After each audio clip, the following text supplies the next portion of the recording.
Saya bangunan piye? Aku jan seneng kowe nak tangi tuwuh lho. Tua ya. Ngono ja, ki bareng aku ijo-ijo ngono kuwi gemes aku. Aku langsung kelingan opor nang omah. Opor, opor apa? Kelainan lho. Tak kira salame bojomu. Kowe nang arek aku ngenteni bojo, aku tak bales sik karo ikan ja. Ya kowe ngono ngantuk kok ngekika karo menes tak keburing mau.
Lagi ngopo? Tenane yo lagi gawe nunggu sampean. Ngenteni tekamu. Ngenteni tekamu. Mongko beda karo kahanane. Aku saka omah. Teko papan kene aku goleki karo kowe. Mergo ngene Kartika Sari. Piye? Aku kuwi nampa dawuh. Saka ngersaning Bapa Bargawa. Mumpung durung kowe diresmekake urip bebrayan omah-omah karo aku. Jerone 40 dina kowe dikongkon topong legena karo aku. Ngono Kakang. Nah, kula saka kuwi wiwit saiki ayo padha diwiwiti munggah ana sak ndure gunung topong legena. Yen ngono rasane ayo Kakang.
Wong kok bodho.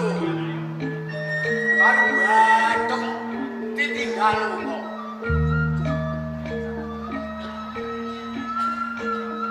Iki kebejaran. Wow. Lisan jiwa. Sing entuk perkara waneng pati sing entuk enak.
Sang Jiwa kae putra Haji Pati. Mula iso bedakake. Kowe nyoro ake marang ragam karo pujo. Kartika Sang. Nek ora iso ngarani karo kowe. Kowe ora ono bedane karo bocah wadon sing mapan ing pelangan.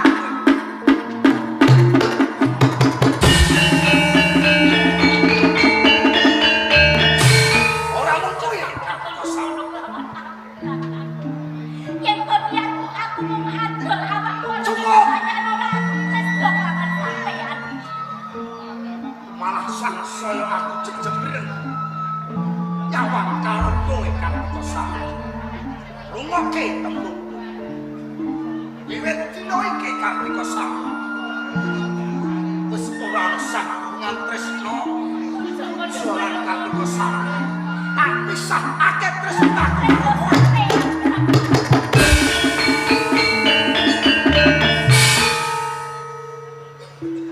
Kartika Sang. Memang mabuk yang tidak dilolokke jagat. Wong wadon kang reget Kartika Sang. Kartika Sang. Sepet aku nyawang kowe. Sepet aku nyawang kowe. Kowe minggat saka papan kene. Naliyo kowe.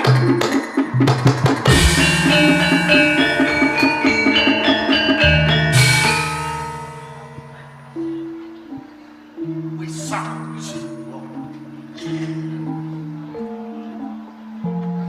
Kowe sing marah nggonku pedhot tresna lawan Kartika Sang. Aja kok anggap aku wong lanang sing meneng ngerti marang kendhake. Ora jeneng pujo. Ora jeneng pujo nek aku bisa ngalesake sesrawangku. Wis Sang Jiwa. Wis Sang Jiwa.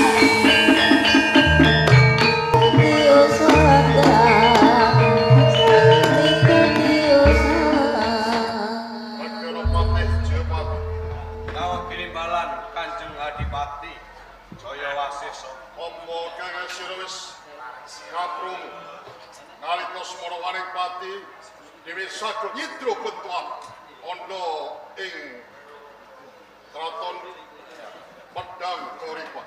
Duh Kanjeng Adipati, tenane kula sampun pireng menawi Waning Pati sampun saged idra bentuah wonten ing Pedang Kauripan. Kasihatane ngantos titkalan gari kiturung diparingake marang Pejrang. Dereng dipun paringake.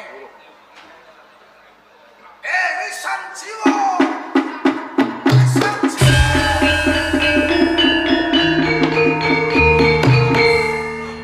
Endi kang aran Sang Jiwa?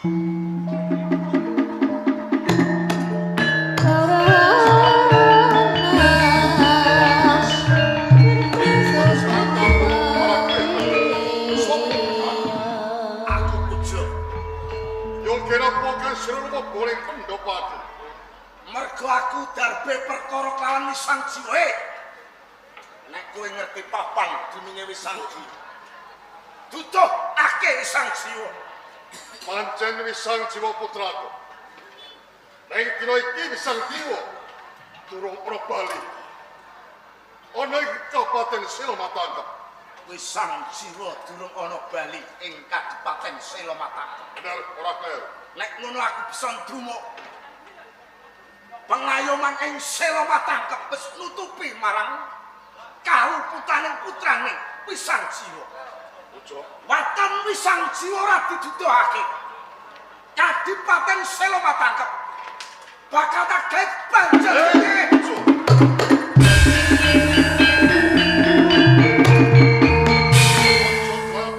Ono ing pendopo Selomatangkep. Kalamun kowe bakal geger oleh Selomatangkep. Tan iki dudu Wis Sang Jiwa. Iki bapake Wis Sang Jiwa. Bapake Wis Sang Jiwa.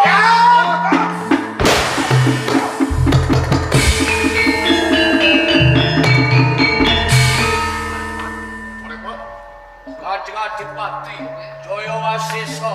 Aku maturun banget marang kowe. Menika murid Resi Hargawa. Satru bebrutan.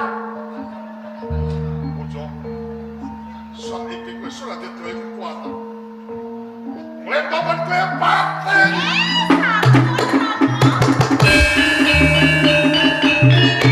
Ya, karo itu. Kanjeng Rama.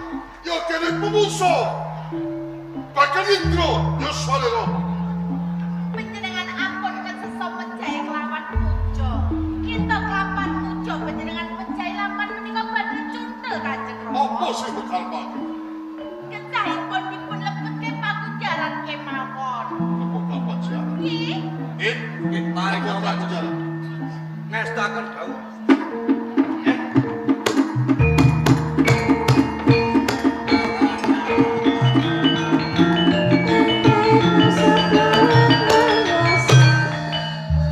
Saiki pujo setelah bokap penjara.